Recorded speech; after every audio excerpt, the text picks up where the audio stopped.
Welcome to Talk with the Superintendent. I'm Scott Converse, the publisher of the Longmont Observer, and today we have with us Dr. Don Haddad. Thank you for joining us. Sure. All right. Yeah, pleasure. So this is our first in hopefully a long series of these, and we'd like to start with some of the basics. So let's talk a little bit about the school district itself, how big it is, some of the stats, things that are relevant to what parents would want to know about. Yeah, that'd be great. And thanks, Scott. We're currently the 7th largest school district in Colorado, and there's 178 school districts. When I started as a superintendent, this is my 10th year, when I started, we were the 10th largest school district, so we're growing very, very fast. We span out over 411 square miles. We include Lyons, Meade, Frederick, Firestone, Dacono, Erie, Longmont, and Niwot. And we have approximately 60 schools. We had about 55, but we're in the process now of building 3 more, plus a new innovation center, and those 3 will be opening up this fall. So where are those new ones at? We've got one out in Frederick, an elementary school, and then we've got the pre-K through 8 out in Erie, right next to the high school, and then another elementary school yet to be determined. We're looking at the final numbers that are coming in. And then the Innovation Center will be right over there on Quail Road next to or a little bit down the road from the Longmont Museum and that rec center. So, and we're growing. We're probably one of the faster growing school districts in Colorado and in the region. And our build-out plan is for anywhere between 80 and 85,000 students. So if you look at the fact that we have 32,500 right now, you're going to see a pretty significant growth pattern. That's hugely different. So. Yeah. Well, and you drive around. It's interesting because you drive around the neighborhoods. I go to the schools all the time, and sometimes you'll miss a turn and you'll go, last time I was here, there was a field. Yeah. And you might think that was months ago. That could be a month ago, going to one of our schools, and things change that quickly. So, but yeah. Just to touch on that, because Longmont's set to build out to 125-ish thousand people, and we're like about 95 now. Yeah. So this must be a lot of growth outside of Longmont itself. It's a combination. We have Erie's probably the fastest growing, and then the Carbon Valley Tri-Town areas with Frederick, Firestone, Dacono, and Meade is going to be hitting a really fast growth pace pretty quickly. Southwest Longmont, down by Silver Creek and Blue Mountain and Eagle Crest, and Altona, it's growing very fast down there. And then on the northern end of Longmont, up on 66th, we have some pretty significant growth. So, and then inside of Longmont, there's some as well. So. No new schools inside of Longmont? Right? No, but of our other schools, we have added on to 29 of our approximately 60 schools. So you'll see Blue Mountain, for example, added 6 more classrooms. Eagle Crest added 6 more. And so there's existing schools that are being built out. Skyline's going to be adding more classrooms. We had actually 29 of our schools that are already built, adding significant numbers of new classrooms. And then the other schools are being renovated and upgraded and things like that. And that was with the bond that we passed in 2016. So, is there a new bond coming up sometime soon? No, I don't anticipate anything new. We might probably 6 to 7 years for another bond. We have 2 mill levy overrides that are currently in place, and they both increase in amount as the assessed valuation throughout our entire 411 square miles so as the property increases. Values go up. So we don't anticipate needing to go for a mill levy override unless something catastrophic were to happen at the state level. So what is the overall financial condition of the school district? It's outstanding. We have approximately 100, and we'll see how we do with this year's budget. We're currently outperforming this year's budget as well, but we have slightly over $100 million in our fund balance, which is our reserves. We have received the Governmental Financial Officers Association and the Association of School Business Officials. Those are the 2 agencies that look at fiscal reporting, transparency, all of those things. And we've received their highest award for over a decade now. So we have set up our budget where the revenue streams coming in meet and in many cases exceed the costs. It sounds simple, and that's the way everyone should manage their budgets, but that's not always the way it was in years past. So very, very strong budget. So I know this is kind of a personal thing, but you were at, just a few years ago, were the top superintendent in the United States. I know that this is not something you generally talk about, but what was that about? And I mean, was that other superintendents voted you into being that? And well, you get nominated, right? And you usually get nominated by either another superintendent or, it could be a colleague, it could be really anybody, and then you go through a process where they, meaning the National Association of School Superintendents, they would look at the nomination and systematically pare it down until they get to, I think it was when they got to the final 4, they started doing interviews and, looking at documents and accomplishments and things along those lines. And it's like anything else, you never get recognized for anything unless you have a strong team and a strong community. So yeah, they physically handed me the award, but the award is really something that goes to this community, because without the community we don't have a great school district. We have a great school district because of our community and because of our teachers. We have about 5,000 employees, and so we're arguably the largest employer, and we impact and have a significant influence on the economy and on safety and on property values and the service industry. But our teachers, our staff, our community, they have really unprecedented support. I laugh because you, of course, moved away from yourself, which is one of the reasons I think you're probably were voted into this position. So let's talk a little bit about some of the things the district itself is doing. You've got a bunch of different really interesting initiatives, and we've talked a little bit about some of them, but we haven't talked in depth. And what are some of the ones that are at the top of your mind?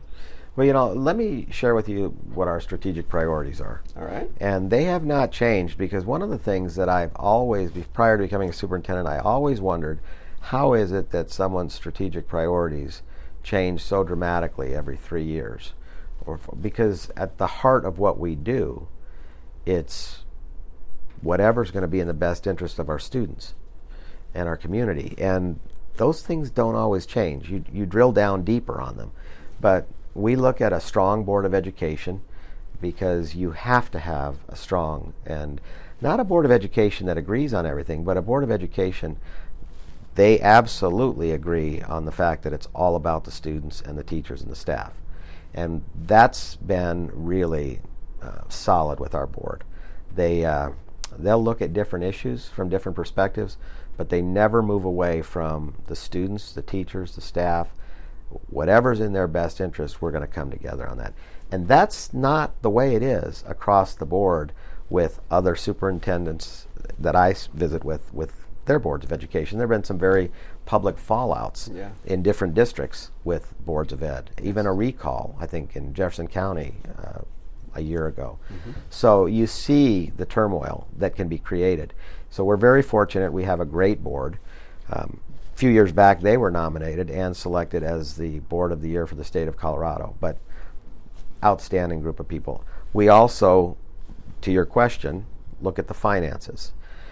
People always tell us, you're in the finance business, or you're in the people business, excuse me. Yes, we are. However, without strong finances, you cannot provide the resources to the people, to the students, to the teachers, to the staff. And so we pay very close attention to our budget. Our board, through board policy, requires at least a 25% reserve, and that's a staple for us. We also look at the leadership component. We look at the quality of our teachers, and a year ago, maybe it's been about 2 years now, we crafted a new salary schedule. So we have one of the higher paying school districts in the state, and then one of the strongest insurance, health insurance, dental insurance plans for our teachers and our staff. And that helps us, along with great working conditions in terms of the buildings are well kept, the teachers are well resourced with technology and curriculum and all of those things. So we have a low attrition rate. Teachers come here in the droves, staff come here in the droves, and they stay. And so we're excited about that. We also look at safety, and that's a 24/7 safety, not only the physical environment, the buildings, but also the emotional safety and well-being of our students. And we pay a lot of attention and put a lot of resource in. We have a one-to-one initiative with technology. We probably have one of the most robust technology programs that I've seen. And that's not something that you would hear only from me. You would hear that from, Apple and other companies. Wasn't there a race to the top grant you won recently? We won that, I think it was 2013, and it lasted for 4 years, and it was for about $16.8 million. And it jump-started all kinds of different things. It did. The other thing that jump-started most of it was in 2008, when we passed our first ever mill levy override. First ever in the history of the district since we opened in 1961. And then again in 2012, we passed another mill levy override. And the significance of those, the Race to the Top and the I-3 grant, Invest in Innovation, those two grants were about $20 million. And we put almost all of that money into the Skyline feeder system. And we also took our bonds and renovated. So we renovated Skyline High School. We built Timberline and closed 3 older schools down and built a brand new, beautiful pre-K through 8. Put a lot of programming in there. But the significance of the mill levy overrides is that funding never ends. So the sustainability is there. Mm-hmm. You don't say we're going to start on a grant and then what? And so we have that revenue stream forever. And that's what enables us to do the outstanding work that's being done by our teachers. The 2 mill levy overrides also kind of bookended the recession, because when I started in 2008-9, it was right when Colorado and the rest of the country went into that Great Recession. Mm-hmm. And they cut about $1 billion from education in Colorado, and to St. Vrain that translated into about $30 to $32 million a year. So the mill levy overrides that our community passed, they backfilled that for us so that we didn't have to experience catastrophic cuts. And so all of those things kind of helped springboard us into that next thing. We also every one of our students will have the iPad from Apple, and we just got the newest one. Mm-hmm. And the significance of that is it's not dependent on your socioeconomics. A lot of districts will say you get what your parents can afford, or bring what you have to school, and some kids may not have. But in St. Vrain, all of our kids are given the opportunity to have access to the same technology regardless of where you go to school. They're also they have access to the same programming. They have access. There's not a single school in our district that you would say isn't a high quality facility. There's not a single school in our district that you would say, well, the programming over here is better than the programming over here, or the technology is better, or the athletic programs, or the music programs, because that piece around equity was when John Creighton started as a board president like 9 years ago, and I started as superintendent. We both agreed that that was going to be one of our top priorities, to make sure that no matter where you went to school in St. Vrain, you got a great education. And we feel very good about what we've done with that. The other thing that we look at in terms of the curriculum and the programming is the alignment. And this is, I'm getting to the top of that pyramid for the strategic priorities.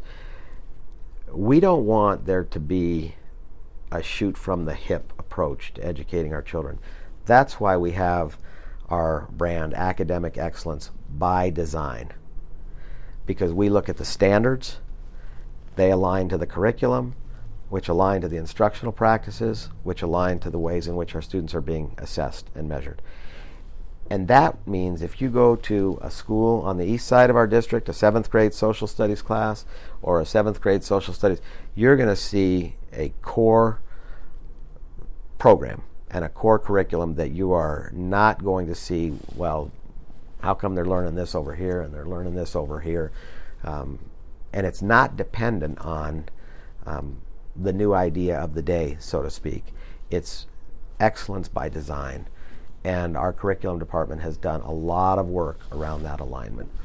And then, it's all geared towards student success. That's at the top. Everything we do, we've aligned our budgets, we've aligned our program. It's all designed to see our kids, skyrocket. So you have an extraordinarily low dropout rate. Mm-hmm.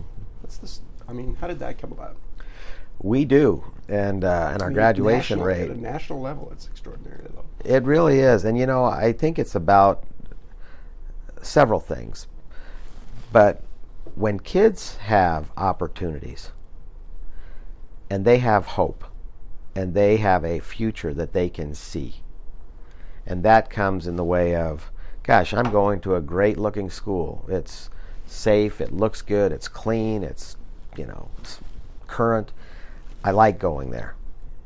When they have instructional programs, whether it's, like if you look at our high school programs, we all have the traditional, which, the strong classes, the classes for traditional kids who struggle, we have all those.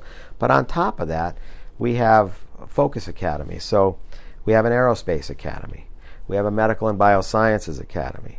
We have a STEM academy. We have a visual and performing arts academy. We have a leadership academy. We have an international baccalaureate program. We have all of these things, an energy academy out in Mead, and all of these things at different schools. And the kids are able to earn their first year in college before they ever even leave St. Brain.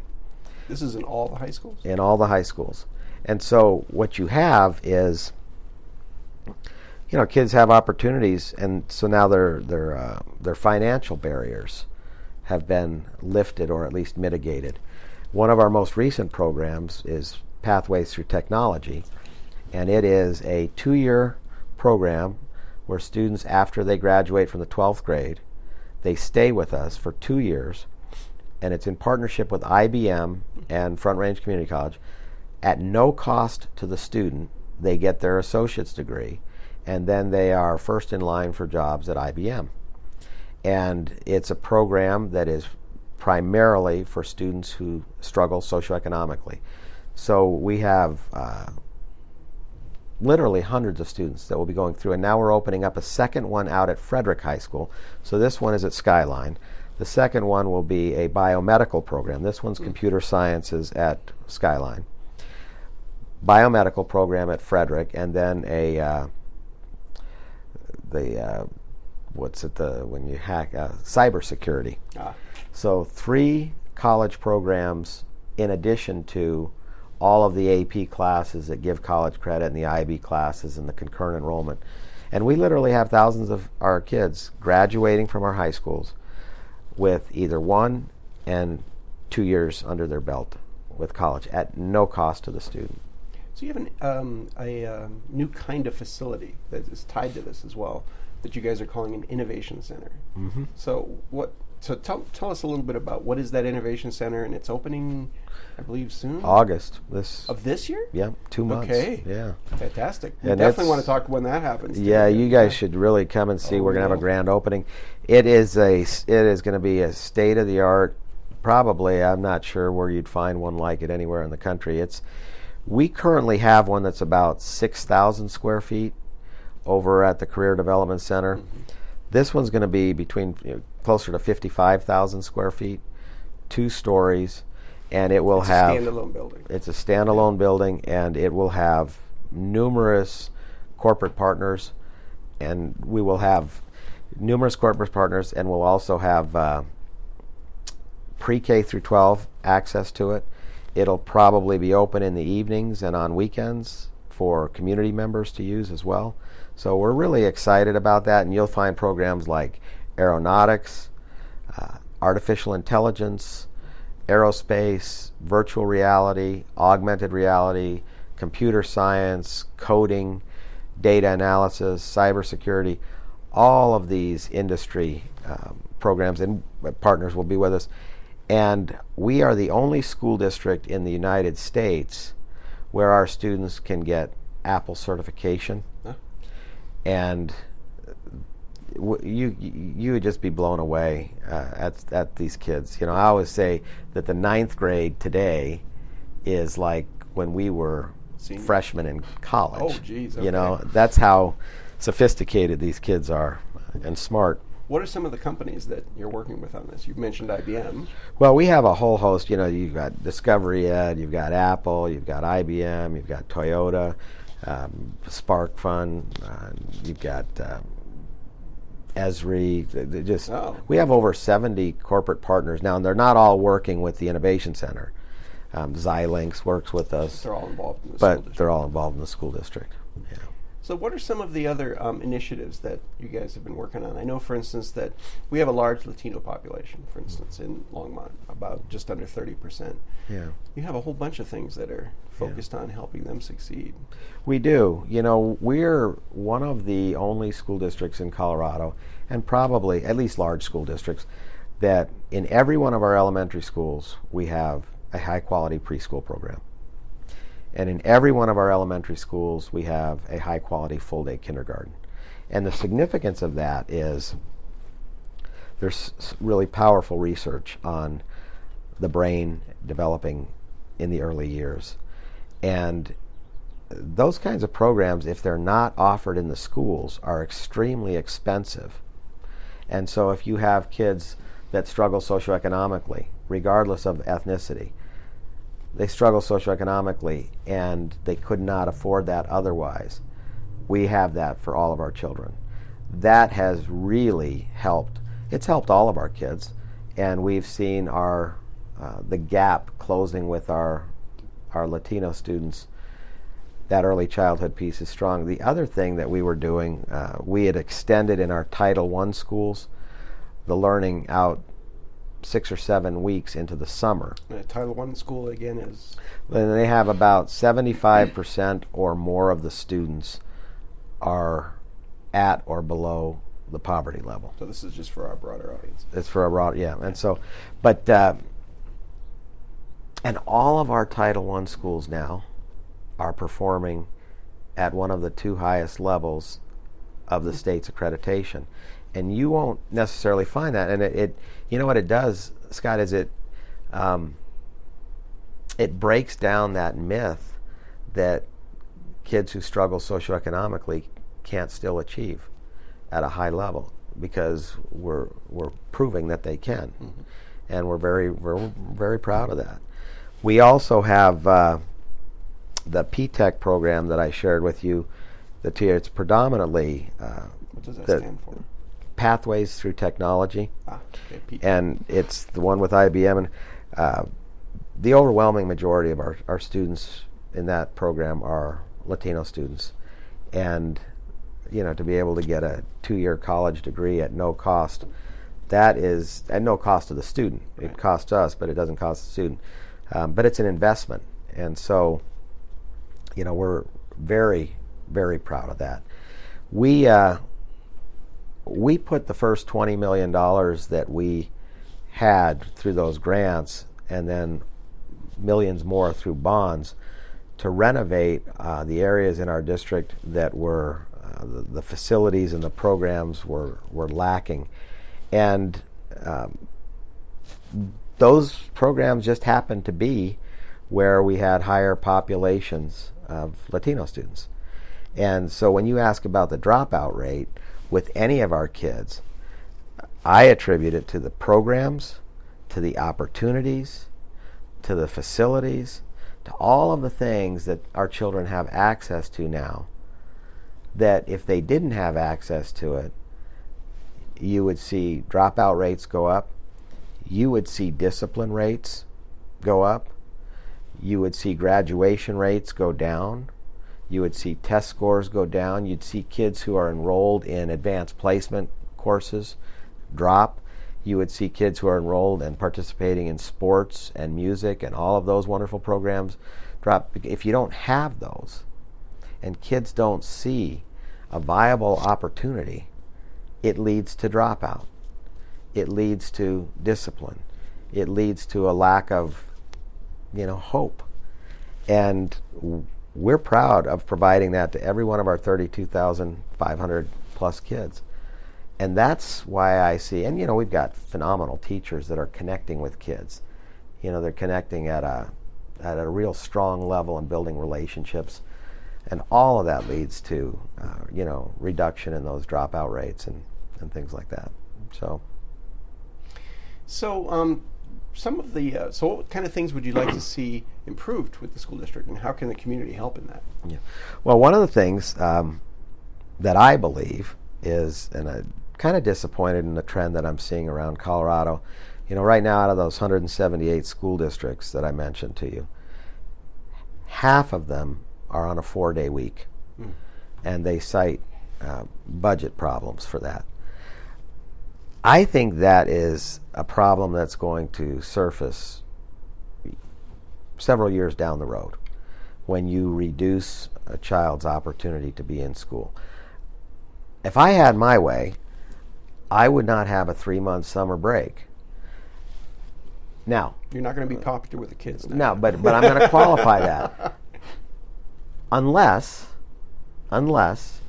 you are reading at grade level and doing math at grade level and those things. So one of the things that we're looking at right now, and it's going to implement next school year, not the one coming up, but a year from now, summertime.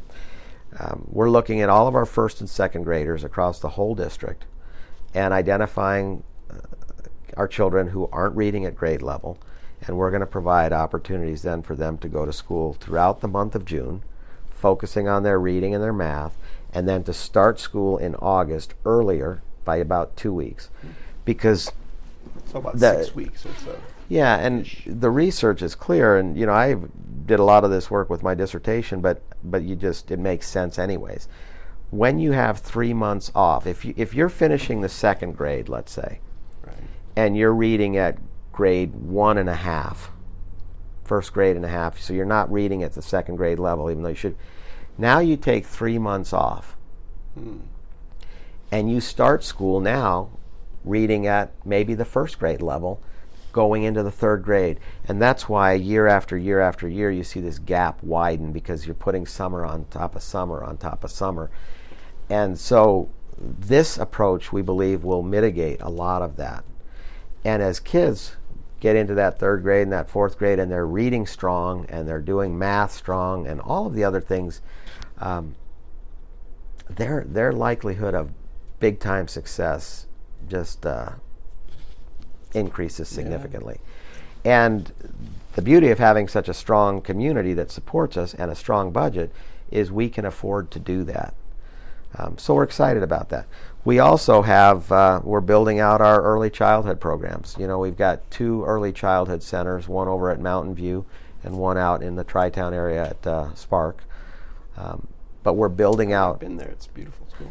It is, and so we're building those programs out and infusing STEM and design thinking throughout, which really strengthens STEM is science, technology, engineering and math. Yep.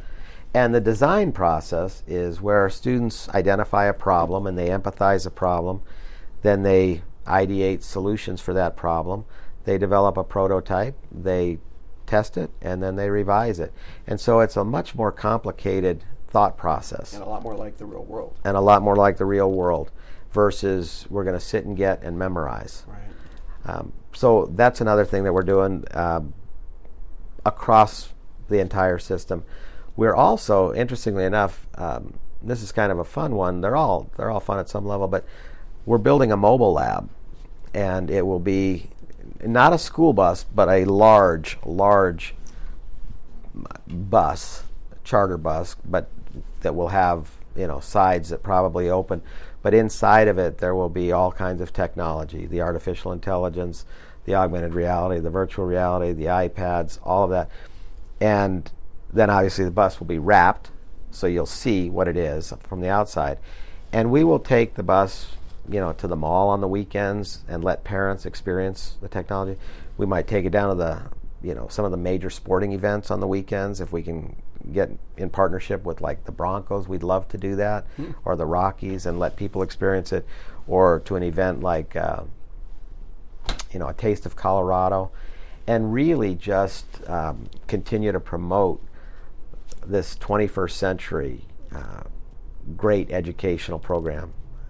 But that's kind of a fun one that we're doing, and there will be several partners that are contributing to that as well. The project will cost about $800,000, but it's being sponsored by corporations and businesses. This is part of you being tied back into the community as well, too. Yeah.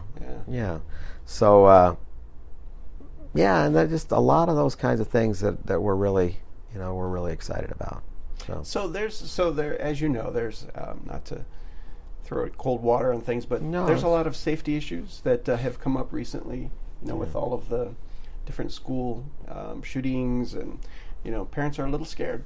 Yeah. And I know that you guys are holding a couple of public meetings this week on public safety and how do you protect the kids in the schools. Can you talk a little bit about that? Yeah, I can, absolutely. And as I had mentioned earlier, that's one of our strategic priorities. Mm-hmm. And we have had a heavy focus on school safety way back to the time when I first started as a superintendent. If you look at our 2008 mill levy override, we included school resource officers, campus supervisors, and then in our bonds, we created double vestibule doors where when you come in the front, you get rerouted into the main office. We have 911 buttons.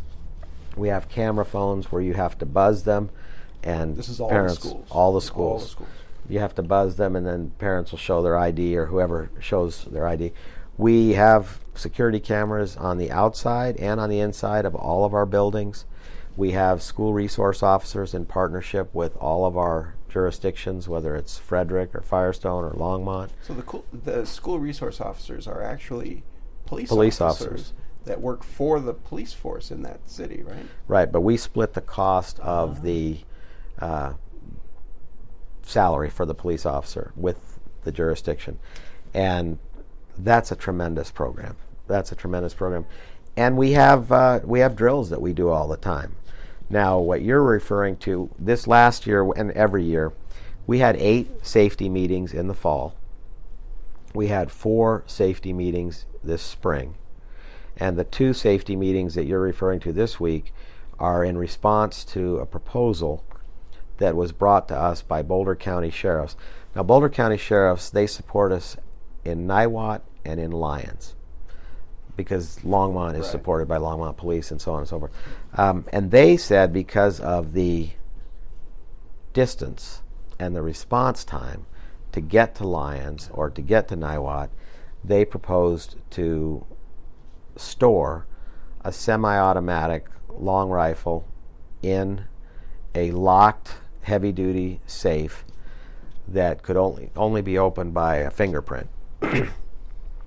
And these guys have these guns in their cars already, right? They have them in their cars already. And this gun is already present on the campus. It's already present on the campus. Okay. This would be a second one, the one in the car and then one in the building. It's about as secure as you can possibly imagine. And Boulder County Sheriffs proposed this a few years back. And at the time, the decision was made not to support it by the Board of Education. So it's something that Boulder County Sheriffs has brought back, and as our board does with all matters of significance, they do their diligence and they go out to the community and say, what are your thoughts? So that's what we're in the process of gathering right now, is feedback from our parents, our teachers, students, and so on. So you had one meeting already in Lyons, I believe. Yeah. How did that go? It went really well. We had a good time. We had probably about 40 to 50 people. But we also received emails from people who said, I can't attend the meeting, but I'd like, to share my thoughts. And so it was very productive in my mind's eye. People were sharing different perspectives. We had some that were in support, and we had some that were not in support. But where everyone in the room found common ground is we're all in agreement that want to do everything we can to keep our children safe and our staff. So we'll see. We have one actually tonight, and I'll see how that goes. And then our board will probably make a decision, in the fall sometime. There's no timeline. The timeline will be when they feel they have gotten enough feedback to make that decision. All right. So, yeah. So, is there anything else that you'd like the folks out there to know about? I tell you, there's an incredible energy that's running through St. Vrain right now. And you say, well, why do you say that? The levels of achievement of our students are hitting unprecedented levels in this school district. And that's not just their third grade reading scores, or their fifth grade, or their eighth grade algebra, or their SAT scores, or I'm talking about all of those, but I'm also talking about the number of state championships that our high schools earned this year. Unprecedented, and both individual and team. The performances of our choirs and our bands. Perfect example, the drum line at Longmont High won their 5th straight state championship and their 8th. And that's just one example. The all-state choir students who were selected surpassed numbers that we've ever had, and of other districts as well. And then you look at the kinds of things, we just had a group of students win the MIT challenge around a rescue beacon that they developed. And you see, I just learned today 2 former students were, drafted into the major leagues for baseball. Wow. And you see just incredible things, and our teachers. But people always say, well, you're a 9-month business. Well, you go into our schools all summer, and they're full of kids learning. We went, Scott, from about 5 or 6 robotics teams to 133, and we had, at the high school level, our robotics teams finished 3rd in the world. In the world? In the world, behind 2 teams from China. And our middle schools, consistent with that, and our elementary school team finished, I think it was 3rd, it may have been 2nd this last year in the world. And so, and we have 130, so you go in on Saturdays and you see all these kids engaged in these competitive robotics tournaments, VEX robotics and FIRST robotics, and it's incredible to see. And I know as I'm sitting here, I'm going to leave this conversation and go, oh, I should have shared with them this. But I tweet things out all the time. I put them on LinkedIn and I put them on my Facebook. I don't do anything personal on any of those sites. It's all about the schools. So people that want to keep up with all of the great things our kids are doing, that's one way to do it as well. So what are those accounts? The Twitter account is? SVVSD, SUPT. So it's at sign. No, it's for just Twitter. It's I see it every day, but I never. We'll find those out. We'll put them in the article. That'd be great. That'd be great. Fantastic. And it's all about the great work. And so this, people think we do stuff for 9 months. We have hundreds of teachers that are engaged today, every day, throughout the summer at, we just finished a tech camp out at Thunder Valley. 400 teachers learning more how to use technology in ways that enhance student learning. We have math workshops. We have science workshops. We have literacy workshops. We have sports camps going on everywhere, robotics camps. And the level of energy when you go, because I spend a lot of time in these places talking to our teachers and our students, it's incredible. It's incredible. And it's like this, it's a groundswell where all of this momentum comes from them. And so a priority for me is to make sure and recognize their work, and do so not only, verbally by saying thank you, you guys are doing great work, but really to continue to advance our salary schedule and our benefits package and our work environment, because I want the teachers and the staff in St. Vrain to have the best of everything, because they deserve it, what they're doing. I'll just close on this. If you look at all the kids across the United States, and share this, K through 12, 90% of them, approximately, are enrolled in a public school. 90%. Now in St. Vrain, it's closer to 98%. So you have 98% of our children, approximately, in St. Vrain, ages K through 12, that are in our public schools. So you can't argue that those children are going to grow up and they're going to become you and they're going to become me. And so what they're doing right now is critical.